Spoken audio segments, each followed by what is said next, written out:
Hi, love.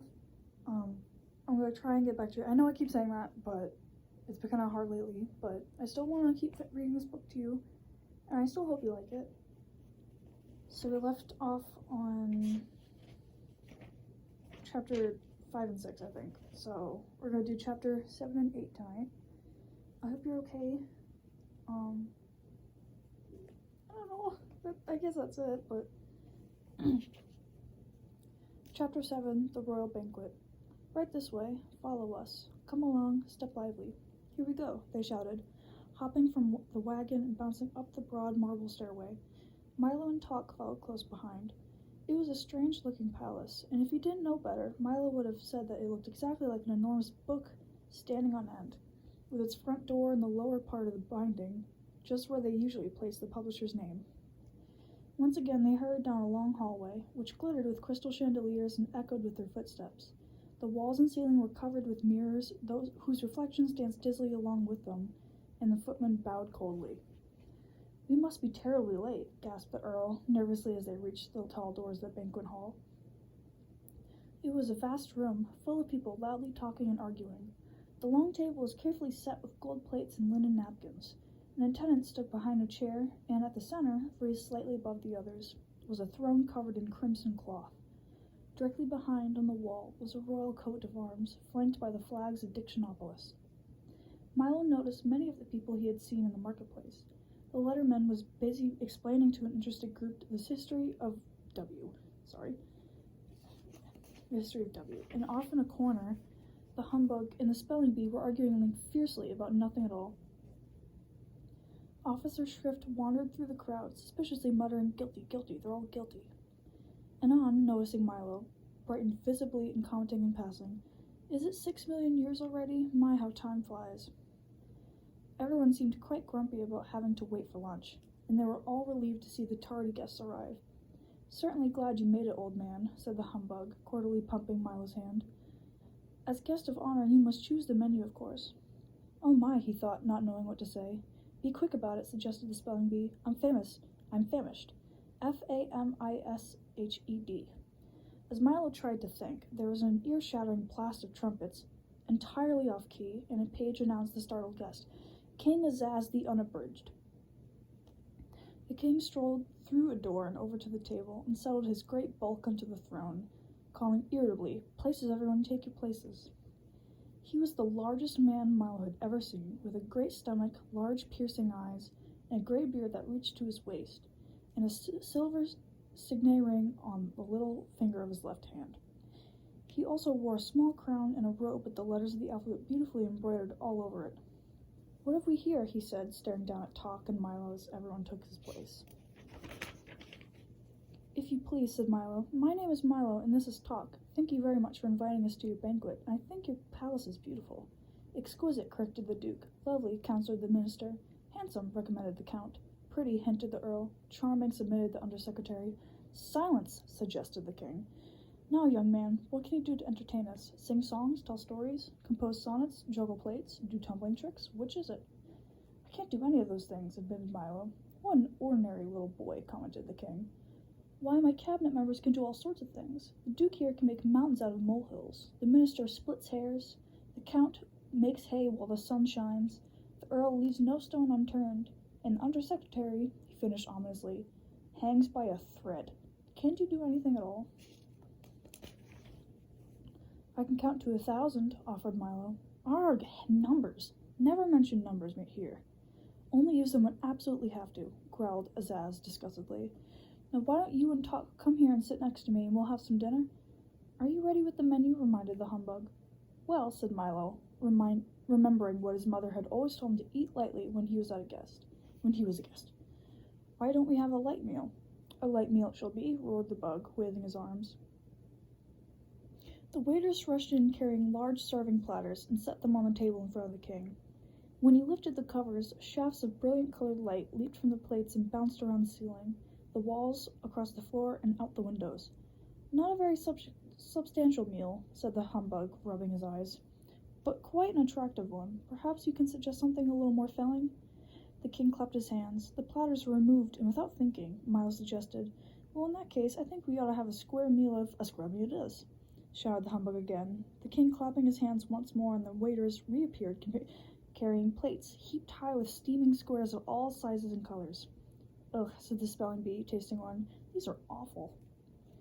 No one else seemed to like them very much either, and the humbug got one in his throat and almost choked. Time for the speeches, announced the king as plates were again removed, and everyone looked glum. You first, he commanded, pointing to Milo. Your Majesty, ladies and gentlemen, started Milo timidly. I would like to take this opportunity to say that in all the— That's quite enough, snapped the king. Mustn't talk all day. But I'd just begun, objected Milo. Next, bellowed the king. Roast turkey, mashed potatoes, vanilla ice cream, recited the humbug, bouncing up and down quickly. What a strange speech, thought Milo, for he had heard many in the past and knew that they were supposed to be long and dull. Hamburgers, corn on the cob, chocolate pudding, pudding, said the spelling bee in his turn. Frankfurters, sour pickles, strawberry jam, shouted Officer Shrift from his chair. Since he was taller sitting than standing, he didn't bother to get up. And down the line it went, with each guest rising briefly, making a short speech, and then resuming his place. When everyone had finished, the king rose. Oh, Jesus. Okay. It's a lot of French. It's just like a lot of French. He said carefully and clapped his hands again. The waiters reappeared immediately, carrying heavy hot trays, which they set on the table. Each one contained the exact words spoken by various guests, and they all began eating immediately with great gusto. Dig in, said the king, poking Milo with his elbow and looking disapprovingly at his plate. I can't say that I think much of your choice. I didn't know I was going to have to eat my words, objected Milo. Of course, everyone here does, the king grunted. You should have made a tastier speech. Milo looked around and everyone busily stuffing themselves, and then back at his own unappetizing plate. It certainly didn't look worth eating, and he was so very hungry. Here, try some somersault, suggested the duke. It improves the flavor. Have a rigmarole, offered the count, passing a bread basket. Or a ragamuffin, seconded the minister. Perhaps you care for a cinnamon bun. Synonym bun, suggested the duke. Why not wait for your just desserts, mumbled the earl instinctively, his mouth full of food. How many times must I tell you not to bite off more than you can chew, snapped the undersecretary, patting the distressed earl on the back. In one ear, out the other, scolded the duke, attempting to stuff one of his words through the earl's head. If it isn't one thing, it's another, chided the minister. Out of the frying pan into the fire, shouted the count, burning himself badly. Well, you don't have to bite my head off, screamed the terrifying earl, and flew at the others in rage. Five of them scuffed wildly under the table. Stop that at once, thundered Azaz, or I'll banish the lot of you. Sorry, excuse me, forgive us, pardon, regrets. They apologized in turn and sat down glaring at each other. The rest of the meal was finished in silence until the king, wiping the gravy stains from his vest, called for dessert. Milo, who had not eaten anything, looked up eagerly. We're having a special treat today, said the king as the delicious smells of homemade pastry filled the banquet hall. By royal command, the pastry chefs have worked all night in the half-bakery to make sure that— The half-bakery? Questioned Milo. Of course the half-bakery, snapped the king. Where do you think half-baked ideas come from? No, please don't interrupt. By royal command of the pastry chefs have worked all night to— What's a half-baked idea? Asked Milo again. Will you be quiet? Growled Azaz angrily. But before he could begin, 3 large serving carts were wheeled into the hall and everyone jumped up to help himself. They're very tasty, explained the humbug, but they don't always agree with you. Here's one that's very good. He handed it to Milo, and through the icing and nuts, Milo saw that said, The earth is flat. People swallowed that one for years, commented the spelling bee, but it's not very popular these days, D-A-Y-S. He picked up a long one that said, The moon is made of green cheese, and hungrily bit off the part that said cheese. Now there's a half-baked idea, he said, smiling.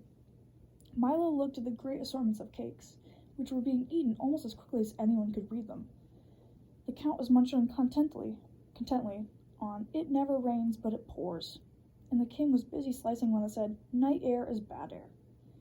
I wouldn't eat too many of those if I were you, advised Tuck. They may look good, but you can get terribly sick of them. Don't worry, Milo replied. I'll just wrap one up for later. And he folded his napkin around. Everything happens for the best.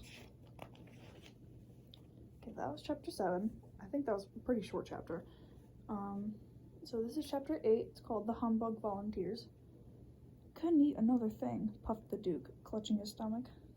Oh my, oh dear, agreed the minister, breathing with great difficulty.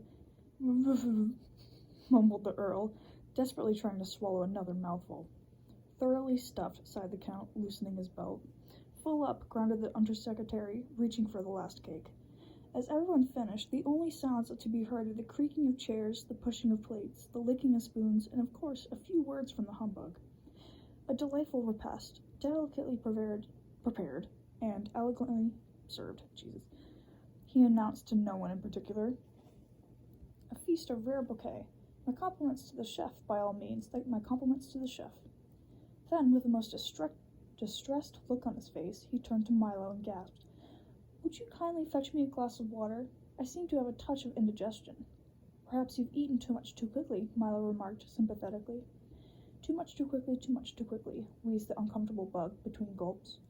To be sure, too much too quickly. I almost certainly should have eaten too little too slowly, or too much too slowly, or too little too quickly, or taken all day to eat nothing, or eaten anything up in no time at all.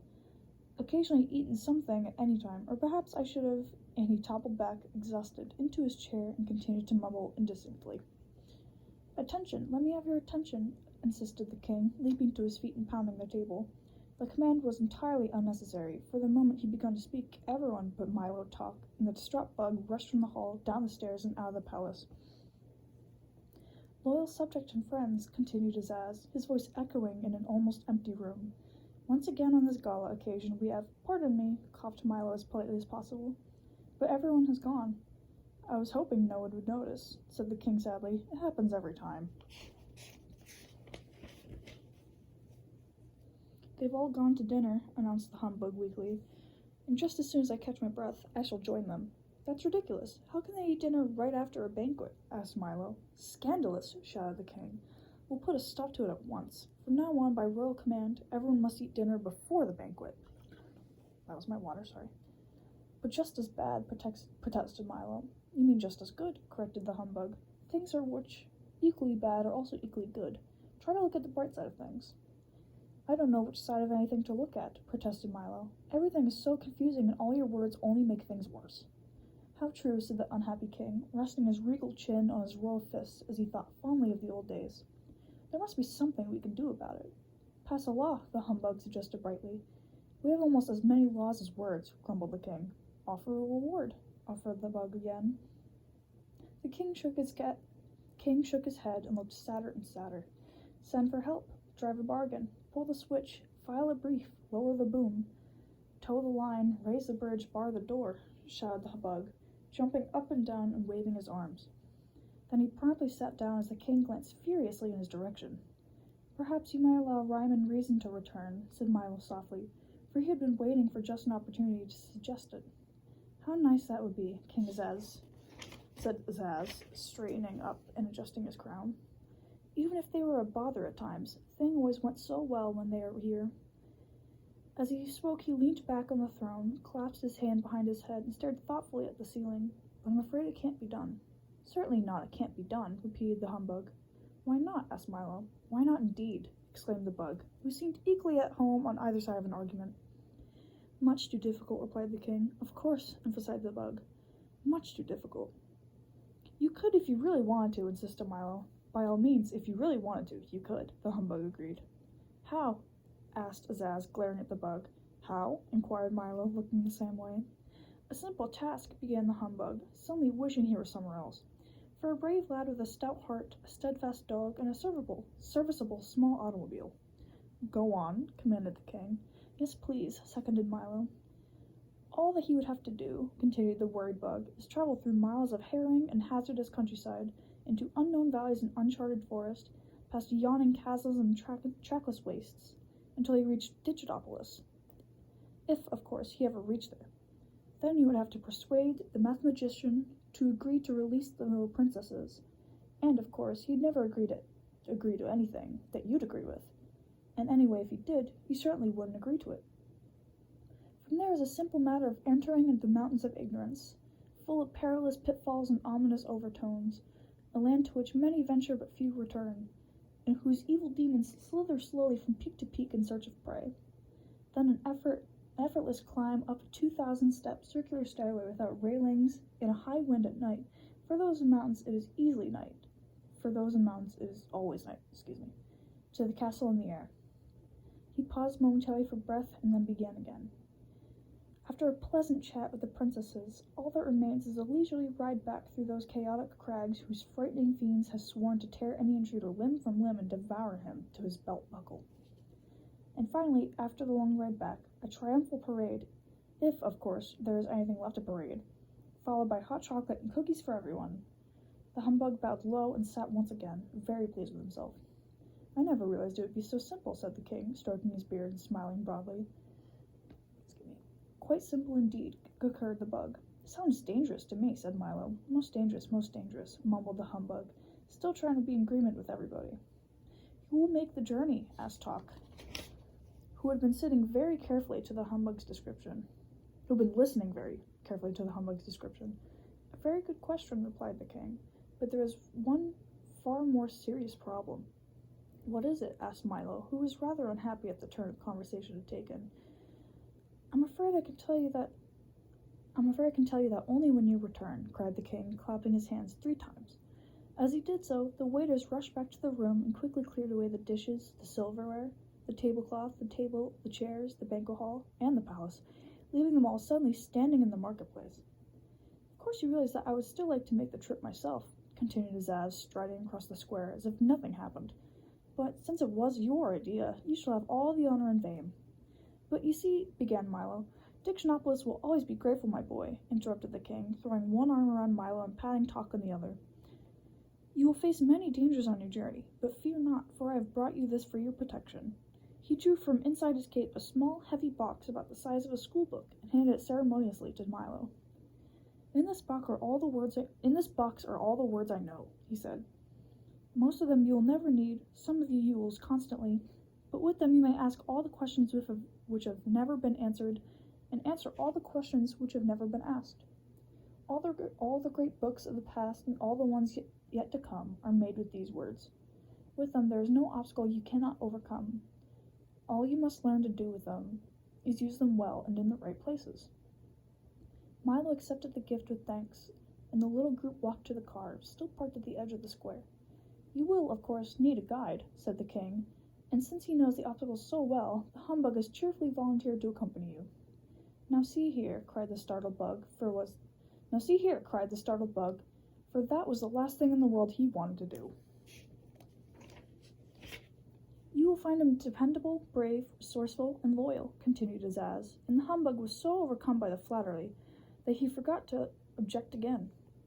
"I'm sure he'll be a great help," cried Milo as they drove across the square.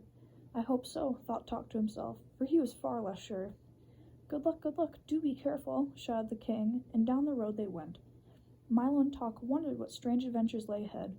The humbug speculated on how he'd ever become involved in such a hazardous undertaking, and the crowd waved and cheered wildly, for while they didn't care at all about anyone arriving, they were always very pleased to see someone go. And that is the end of chapter 8. I think those chapters are pretty short, or I just haven't read in a while, which could be both, but I still hope you like the book so far. It kind of left on a cliffhanger, but I'll read more soon. I hope you like listening to it, and I hope you like Onion. Good night. Love you.